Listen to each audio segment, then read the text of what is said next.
செலின்னு இருந்துகிட்டு இந்த பக்கம் வந்து பாக்கியாவை போட்டு பயங்கரமா திட்டிட்டு இருக்காங்க. உங்களோட ஈகோ பிரச்சனைக்காக இந்த மாதிரி தேவையில்லாம அப்பாவை போலீஸ்ல மாட்டி விட்டுட்டீங்களே அப்படின்னு சொல்லி சத்தம் போட்டுட்டு இருக்காங்க. அதே நேரத்துல இனியாவுமே இருந்துகிட்டு ஏமா இப்படி பண்றீங்க, அப்பா மேல உங்களுக்கு என்ன கோபம், சொல்லப்போனா எனக்கு எங்க அப்பாவும் வேணும் அப்படின்னு சொல்லிட்டு அவங்களுமே இந்த பக்கம் கோபி மேல உரிமை இருக்கிற மாதிரியும் கோபிக்காக உரிமை குரல் கொடுக்க ஆரம்பிக்கிறாங்க.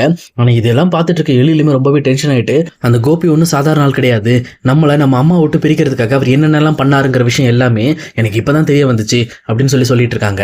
அதே நேரத்துல செலியனுமே இங்க பாரு, நீ ரொம்ப தேவையில்லாம பேசிட்டு இருக்க, அம்மா பண்ணதான் தப்பு, அப்பா ஏதோ இந்த மாதிரி கோபத்துல பண்ணிட்டாரு, அந்த ஒரு காரணத்துக்காக சம்பந்தமே இல்லாம எதுக்காக இப்படி போலீஸ்ல மாட்டி விடணும், நம்ம குடும்ப பிரச்சனையை குடும்பத்துக்குள்ள வச்சுக்க வேண்டியதானே அப்படின்னு சொல்லிட்டு இந்த பக்கம் செலியனுமே மறுபடியும் எழில்கிட்ட சண்டைக்கு போயிட்டு இருக்கான். அப்ப எழிலுமே இருந்துகிட்டு இங்க பாரு செலியன், நீ உண்மை தெரியாம பேசிக்கிட்டு இருக்க, அவர் என்னென்ன வேலை பண்ணாரு தெரியுமா அப்படின்னு சொல்லிட்டு மறுபடியுமே கோபியை பத்தி பேச வரும்போது பாக்கியாவுமே எல்லாரும் முதல்ல பேசாதீங்க அப்படின்னு சொல்லிட்டு பயங்கரமா சத்தம் போட ஆரம்பிக்கிறாங்க. இதை பார்த்தோன்னே எல்லாருமே சைலண்ட் ஆகும்போது இங்க பாக்கியாவுமே இங்க பாரு செலியன், அவர் இது வரைக்கும் என்னென்னமோ பிரச்சனை பண்ணிட்டு இருந்தாரு, எந்த பிரச்சனைக்கு நான் தலையிடாம தான் இருந்தேன், சொல்லப்போனா என்ன போட்டு நிறைய டார்ச்சர் பண்ணிட்டு தான் இருந்தாரு, நான் அதை எதையுமே கண்டுக்கல, அடுத்த கட்ட செயலை என்னோட பிசினஸ் கெடுக்கிறதுக்காக என்னென்னமோ சதி பண்ணிட்டு இருந்தாரு, அதை கூட நான் விட்டுறேன். ஆனா என்னைக்கு என்னோட ரெஸ்டாரண்ட்ல கெட்டு போன சிக்கனை கலந்து பொதுமக்களோட உயிருக்கு ஆபத்து வர மாதிரி பண்ணாரோ அன்னைக்கே நான் முடிவு பண்ணிட்டேன், இவருக்கு ஒரு சரியான பாடத்தை கற்றுக் கொடுக்கணும், அப்பதான் இந்த மாதிரி வந்து மற்றவங்களோட உயிரில் விளையாட மாட்டாரு அப்படின்னு சொல்லிட்டு நானும் இதை பண்ணேன் அப்படின்னு சொல்லிட்டு பாக்கியா சொல்றாங்க.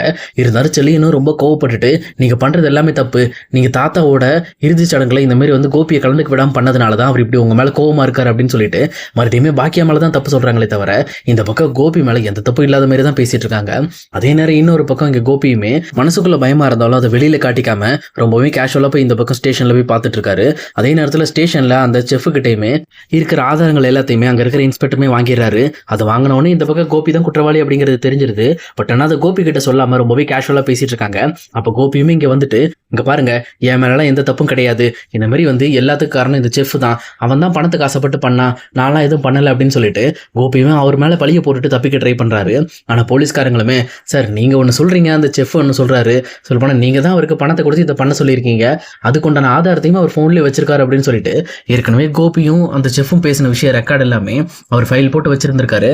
அது எல்லாத்தையுமே போலீஸ் ரெக்கவர் பண்ணி இந்த பக்கம் கோபிக்குமே போட்டு காட்டுறாங்க. இதை பார்த்தோன்னே கோபிக்குமே பயங்கரமாக டென்ஷன் ஆகுது.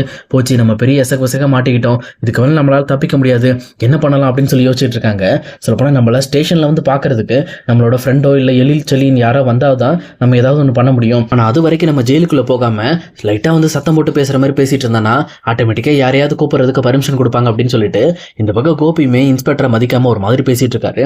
இதை பார்த்தா இன்ஸ்பெக்டர் ரொம்ப காண்டாயிட்டு, முதல்ல இந்த ஆளை பிடிச்சி ஜெயிலில் தள்ளுங்க, ஓவராக பேசிக்கிட்டு இருக்கான், பொதுமக்கள் சாப்பிட்ற சாப்பாடில் கெட்டு போன சிக்கனை கலந்து அவங்களோட உயிருக்கு ஆபத்தை வர வச்சுட்டு ரொம்ப யோகிய மாதிரி பேசிக்கிட்டு இருக்கான், பண்றதெல்லாம் தலைவாரித்தனம், இதுல என்னடா யோகிய மாதிரி பேச்சு அப்படின்னு சொல்லிட்டு கோபியுமே பிடிச்சி ஜெயிலில் சொல்லிடுறாங்க. இதனால கோபியுமே ரொம்பவே கோவப்பட்டுட்டு, உன்னை நான் சும்மா விட மாட்டேன் பாக்கியா, நீ எனக்கு பண்ணதுக்கு நான் உனக்கு 2 மடங்காக கொடுப்பேன் அப்படின்னு சொல்லிட்டு ரொம்பவே தன்னோட மனசுக்குள்ள பாக்கியாவை ரொம்ப கோவமா யோசிச்சுக்கிட்டு இருக்காரு. இன்னொரு பக்கம் இங்க பாக்கியாவை பார்க்கறதுக்காக செலியனுமே ஸ்டேஷன் வந்துடுறாரு. ஸ்டேஷன் வந்த செலியனுமே எங்க அப்பாவை எதுக்காக சார் அரெஸ்ட் பண்ணீங்க, அவர் மேலே எந்த இதுவும் தப்பும் கிடையாது, அது மட்டும் இல்லாமல் இது எங்களோட குடும்ப பிரச்சனை, எங்க அம்மா தெரியாம கேஸ் கொடுத்துட்டாங்க அப்படின்னு சொல்லிட்டு இந்த மாதிரி பாக்கியா தப்பு பண்ணிட்டாங்க அப்படின்ற மாதிரி அங்க இன்ஸ்பெக்டர்மே பேசிட்டு இருக்காங்க.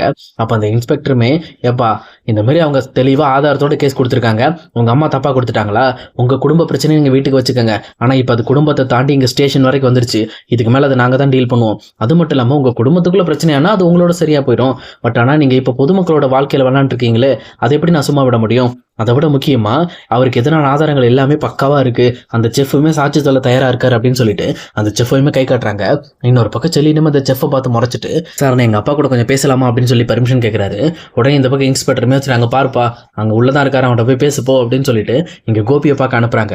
அப்ப செல்லினுமே அப்பா நல்லா இருக்கீங்களா அப்பா, ஒன்றும் பிரச்சனை இல்லையா அப்படின்னு சொல்லி இந்த பக்கம் வந்து கோபியை பார்த்து கேட்கறாங்க. அப்ப கோபியுமே ரொம்பவே ஃபீல் பண்ற மாதிரி, என்னப்பா பண்றது, இந்த மாதிரி நான் பண்ணாத தப்புக்கு கடைசியில் நான் பண்ணேன்னு சொல்லி இந்த மாதிரி பண்ணிட்டாங்க, நான் உங்க அம்மாவோட ரெஸ்டாரண்ட்ல இப்படி கெடுக்கணும்னு நினைக்கலப்பா, அந்த செஃப்பை நல்ல விதமா உங்க அம்மாவோட ரெஸ்டாரண்ட் வளர்க்கறதுக்காக தான் நான் அந்த இடத்த ரெஸ்டாரண்ட்டுக்கே அனுப்புனேன், பட் நான் அவன் இப்படி பண்ணிட்டு கடைசியில் என் மேலே பழிய தூக்கி போட்டான், என் மேலே எந்த தப்பும் இல்லைப்பா, என் ரெஸ்டாரண்ட் நல்லா ஓடிக்கிட்டு இருக்கு, அதே மாதிரியே பாக்கியோட ரெஸ்டாரண்ட்டும் நல்லா ஓடணும், அந்த ஒரு காரணத்துக்காக தான் நான் இதெல்லாம் பண்ணேன், பட் ஆனால் இது இவ்வளோ பெரிய விஷயமா போகும்னு எனக்கு தெரியாது, அந்த செஃப் பண்ண தப்புக்கு அதே நேரம் அந்த செஃப் கூட உடந்தையா உங்க அம்மாவும் நின்று என்னை கடைசியில் உள்ள தள்ளிட்டாங்க அப்படின்னு சொல்லிட்டு இங்க ரொம்பவே ஃபீல் பண்ணி அழுற மாதிரி வந்து ஆக்டிங் போட ஆரம்பிக்கிறாரு. இதை பார்த்துட்டு இருக்க செல்லியனுமே டைரக்டா இன்ஸ்பெக்டர் வந்து, சார் இங்க பாருங்க, அந்த செஃப் தான் போய் சொல்றாரு சார், நீங்க தயவு செஞ்சு அவரை கொஞ்சம் விசாரிங்க அப்படின்னு சொல்லி சொல்றாங்க.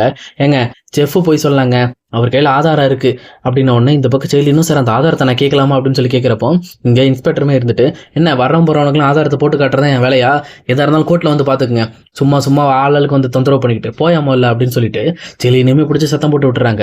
இந்த பக்கம் செலியனுமே என்ன பண்ணுறதுன்னு தெரியாமல் பேசாமல் நம்ம அப்பாக்காக ஒரு வக்கீல் ரெடி பண்ணுவோம் அப்படின்னு சொல்லிட்டு இந்த மாதிரி அப்பாவோட ஃப்ரெண்டை பார்க்கறதுக்காக அங்கே டேரெக்டாக போயிட்டு இருக்காரு. இன்னொரு பக்கம் எங்கள் பாக்கியாக்குமே சரியான மன வருத்தம். சொல்லப்போனால் தன்னோட மகனை இந்த மாதிரி வந்து ஜெயிலுக்கு அனுப்புனதுனால ஈஸ்வரியுமே தான் மேலே கோபத்தில் இருக்காங்க. அவங்களுமே இப்படி ஒரு கேள்வி கேட்டாங்க அப்படின்னு நினச்சிட்டு ரொம்பவே வருத்தப்பட்டு இருக்காங்க.